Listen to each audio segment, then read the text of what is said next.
សំលេងភ្លៀងស្រតតនៅលើបងអូននឹងដកគ្រាដើមដូចយល់សំថាចិនដែលស្មោរបសង្សារប្រជាអាផមថ្ងៃយំមកខ្ញុំស្រទឹងនេត្រារងទុំតែពុំមានគេដឹងគេលឺជាមួយថាខ្ញុំព្រួយព្រោះរឿងស្នេហា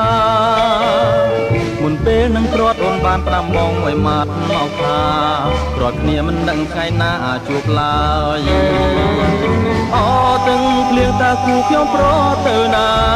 តើរឿងហេតុអ្វីបានជាធ្វើឲ្យស្នេហារួយតែចិនខ្ញុំនៅចាំ10ឆ្នាំក៏ដោយឲ្យតែបានជួមស្រី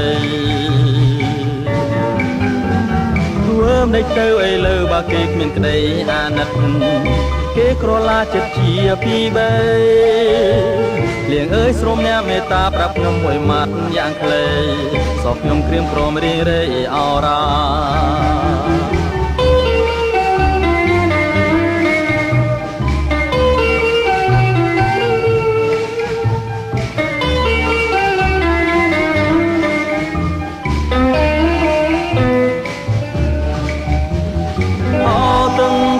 គូខ្ញុំប្រទៅណាតើរឿងហេតុអ្វីបានជាធ្វើឲ្យស្នេហារួយតែចិនខ្ញុំនៅចាំ10ឆ្នាំក៏ដោយឲ្យតែបានជួមស្រីធ្វើមិនដេចទៅអីលើបើគេគ្មានក្តីអាណិតគេក្រឡាចិត្តជាពីបីលៀងអើយសូមអ្នកមេត្តាប្រាប់ខ្ញុំមួយម៉ាត់យ៉ាងខ្លី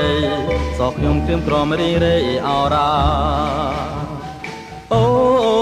ភ្លៀងស្រនៅលើបងអួននាំមកចិនគឹងគួយស្នេហា